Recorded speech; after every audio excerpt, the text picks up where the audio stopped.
Give someone a fish and they'll eat that day. Teach them how to catch a fish and they'll never go hungry. Proverbs like this remind us how learning skills helps to move us towards self-reliance.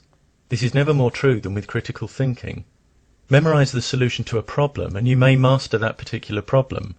Improve your critical thinking and you'll give yourself the tools to create your own effective solutions to a multitude of unfamiliar problems.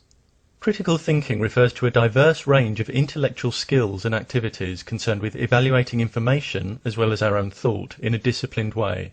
When we're willing and able to examine our own capability as thinkers, acknowledging problems and weaknesses, this can help us refine our thought processes so that we learn to think and assess information in a more comprehensive way that increases our ability to identify and reject false ideas and ideologies. Critical thinking isn't just thinking a lot. A person may spend a great deal of intellectual energy defending a flawed position or pursuing a question that actually needs reformulating before progress can begin.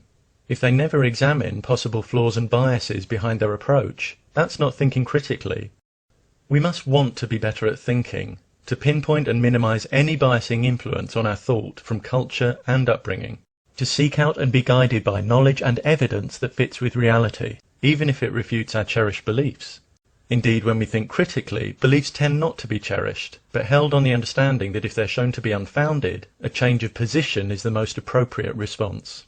Critical thinkers cultivate an attitude of curiosity and eagerness to widen their perspective and broaden their knowledge, and they're willing to do the work required to keep themselves properly informed about a subject. They recognize that explanations must actually explain and be testable to be worthy of serious consideration, and that legitimate theories clearly define the circumstances in which they'll concede defeat.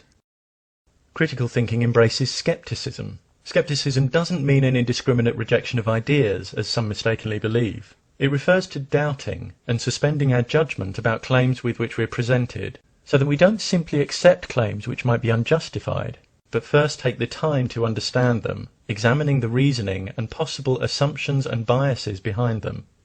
Reasoning behind factual claims should be based in sound, consistent logic, not on emotions and social pressure, because the truth value of factual claims isn't determined by the emotion that accompanies them, or the fact that they may be believed by certain social groups.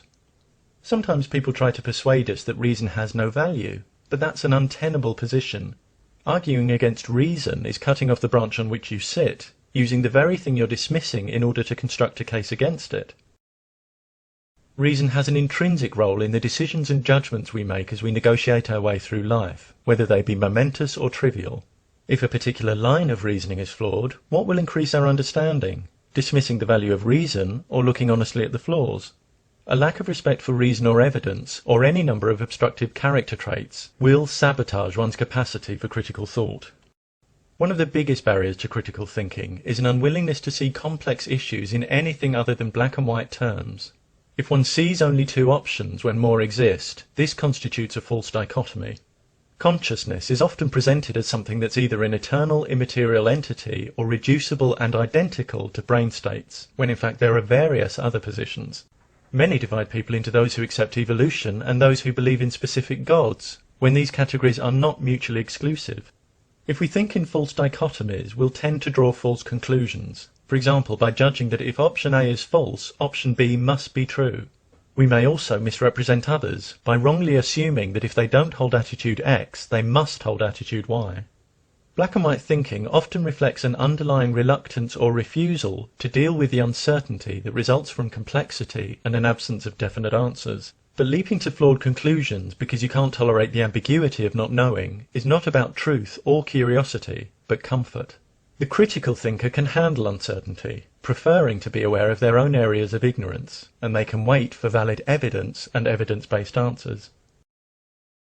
Critical thinking provides each of us with the keys for unlocking our own intellectual independence, leaving us willing and able to explore and solve problems for ourselves. It moves us away from rash conclusions, mystification, and a reluctance to question received wisdom, authority, and tradition. It moves us towards intellectual discipline, the clear expression of ideas, and the acceptance of personal responsibility for our own thinking. Communities in which individuals are eager to acquire and apply the best knowledge and reason in all fields, and willing to acknowledge and correct flaws in their own thinking, are better equipped to create more profoundly effective solutions to the challenges we face in living and living together. When we teach and encourage critical thinking, we empower individual lives and invest in our collective future.